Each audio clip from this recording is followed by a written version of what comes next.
미국 충격, 한국 언제 또 이렇게 만들었냐? KF-21 가오리 X2 실전 1호기 공개 스텔스 무인기 국산 엔진 결합 발표. 러시아 우크라이나 전쟁을 기점으로 무인 무기체계 중요성이 크게 부각되고 있다. 특히 세계 각국이 가성비 측면에서 무인 무기체계에 대한 높은 관심을 보이는 상태다. 이에 라이그넥선, 한화, 한국항공우주산업, KA, 현대로템 등 국내 방산 업체들도 유무인 복합전에 필요한 역량 개발에 공을 들이고 있다. 특히 각사가 주력하는 무기들이 6회공에 걸쳐 다양화하는 모습이다. 리넥스원과 하나시스템은 유무인 복합체계, 멈티에서 경쟁하고 있다. 유무인 복합체계, 멈티는 초지능 초연결 초융합에 기반한 무기체계가 빠르게 첨단화 고도화되고 있다. 이에 해당 무기체계의 성능을 뒷받침할 데이터 관리 역량은 국방 분야의 중요한 과제가 됐다. 리넥스원은 지난 8일 AI 분야 선두주자인 미국의 팔란티어 테크놀로지, 이하 팔란티어, 4와 손잡고 무인체계 구주 전자전 등 미래전 분야의 국방 데이터 역량 고도화에 나섰다. 관련 협약을 통해 정찰용 무인 수상정 해검, 초소형 SAR, 영상 레이더, 위성, 기뢰 제거, 전자기 스펙트럼 작전, 임소, 개발 과정에 팔란티어의 데이터 관리 플랫폼을 적용하게 된다. 라이그넥스원 관계자는 국방 데이터 확보 및 관리 통합 역량 확보는 미래 무기체계의 AI 알고리즘 고도화를 위해 더없이 시급한 과제라며 팔란티어와의 협력이 진화하는 전장 환경에 최적화된 솔루션을 함께 주도하는 결과로 이어질 수 있도록 최선을 다하겠다고 말했다. 라이그넥스원과 해군 유무인 복합체계의 핵심인 정찰용 무인 수상정 사업을 두고 경쟁하고 있는 하나시스템도 유무인 복합체계, 멈티인 무인 수상정 해령을 선보이며 라이그넥스원과 치열하게 경쟁하고 있다. 하나시스템의 해령은 탑재된 무인 잠수정 및 드론과의 협업으로 수색 및 감시 정찰 능력을 입체적으로 수행할 수 있다. 특히 해령에는 자율운항 및 충돌 회피 기술 이외에 최신 인공지능, AI, 기반 표적 및 장애물 탐지 기술,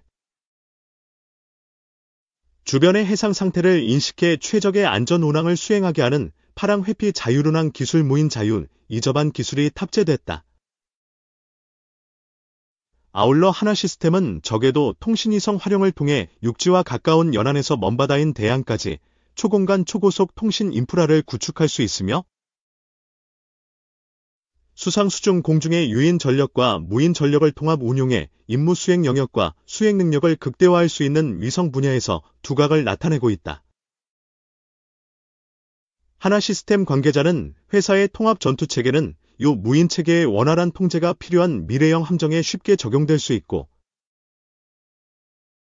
승조원 수가 비교적 적은 환경에서도 운용 효율성을 극대화할 수 있을 것으로 기대하고 있다고 밝혔다. 케아는 현재 개발 중인 한국형 전투기 KF-21 보라매를 더 진화시켜 미래전에 어울리는 유무인 복합체계를 공중전투 모델로 개발하고 있다. KA는 차세대 공중전투체계, AS, 계획안에 따라 우선 KF-21에 유무인 복합 데이터 링크를 적용하고 다목적 무인기, AP와 함께 운용, 넥스-1 계획, 하는 것을 첫 목표로 하고 있다. 넥스-2에서는 F와 무인 전투기, UAV, 가 위성에 함께 연결돼 운용될 것으로 예상된다. KA가 공개한 설계안을 보면 전장 12.2m, 폭 9.6m의 마 0.9의 속도로 날 수 있도록 했다. 무기와 연료를 모두 넣은 UAV의 중량은 9,730kg에 육박할 것으로 보인다. X-3 단계에서 KF-21의 성능 개량 버전인 KF-21X를 활용할 계획이다.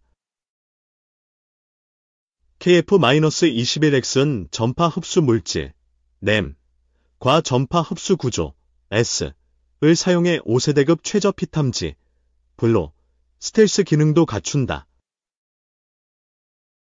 KA 관계자는 인공지능, AI, 고속 광역 데이터 링크뿐 아니라 레이저 무기,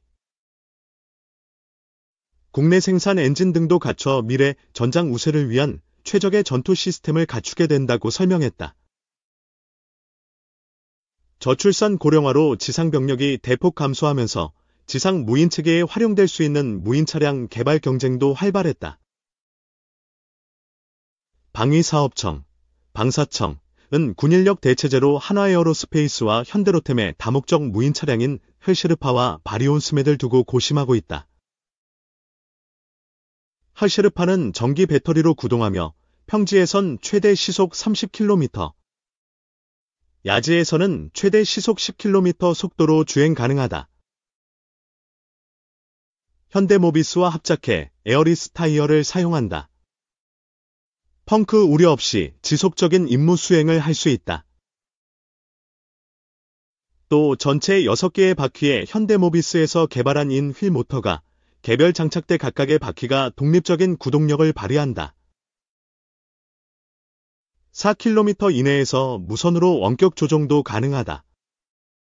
아리온 스맷은 전기 충전식으로 1회 충전에 100km 이상 주행하는 게 가능하다.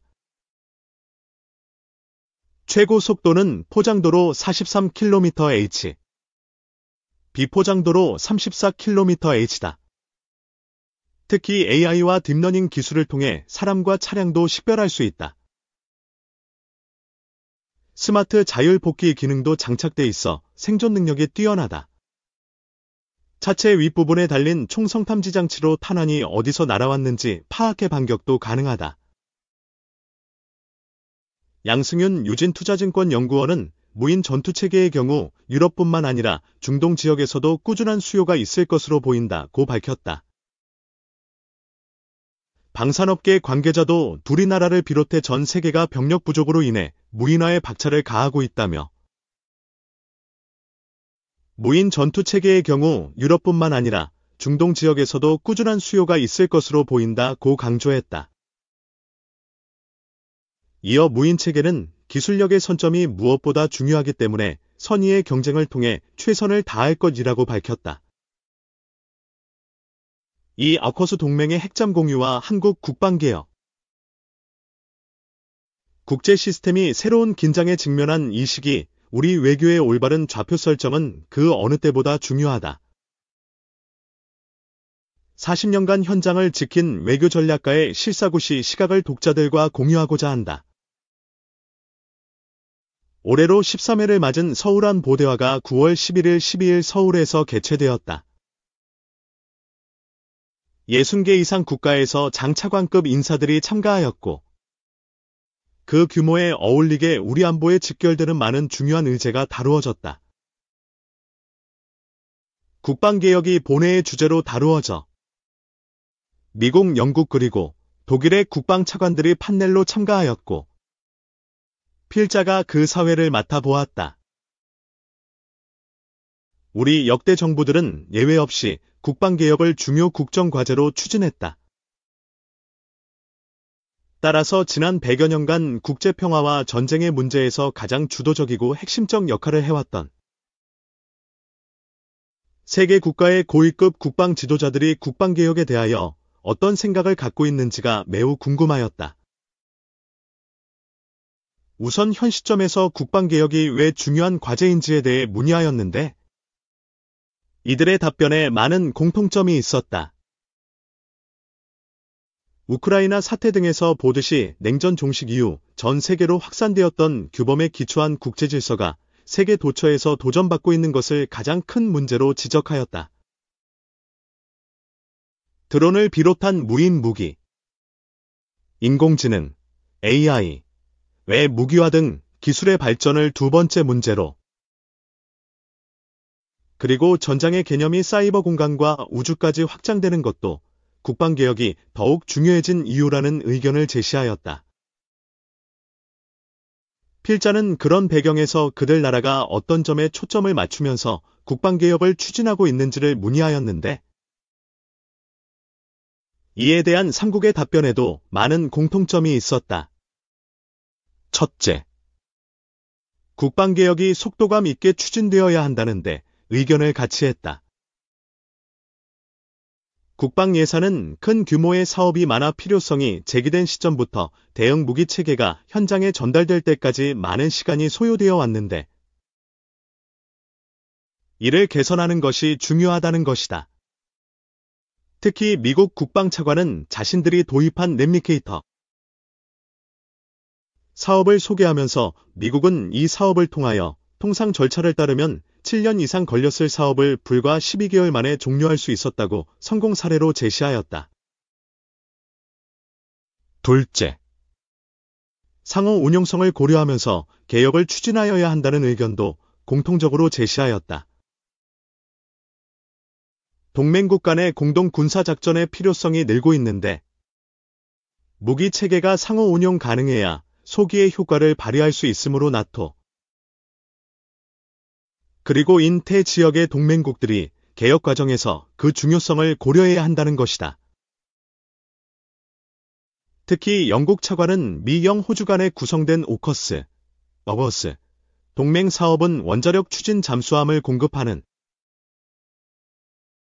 제1사업 이외에도 첨단 무기 체계에 대한 이들 3개국의 협력을 강화하는 제2사업으로 구성되는데, 제2사업과 관련 사이버, 인공지능, 양자 컴퓨팅, 수중 전투 능력 등에서 많은 진전이 이루어졌다고 소개했다. 또 이것이 이들 3국 간 무기 체계의 상호 운용성을 제고할 것이라는 의견을 제시하였다. 셋째, 3국 차관들은 과도한 인명 살상 방지의 책임을 인식하면서 개혁이 진행되어야 한다는 의견도 내놨다. 그런 측면에서 우리나라가 서울함 보대화 직전에 서울에서 개최한 빈공지능의 책임 있는 군사적 이용에 관한 고위급 회의, AIM의 결과를 높이 평가하였다. 우리나라도 아미 타이거 사업을 포함한 군의 무인화, 기동화를 대폭 강화하는 것을 골자로 하는 국방혁신 4.0을 추진 중이다. 동맹인 미국은 물론이고 영국과 독일도 유엔사 활동에 적극적으로 참여하는 등 우리와의 안보협력 강화에 과거와는 비교할 수 없는 수준의 관심을 보이고 있다. 국방개혁 추진도 이들과의 안보협력을 강화하는 좋은 수단이라는 것을 염두에 두고 추진해야 할 것으로 생각한다.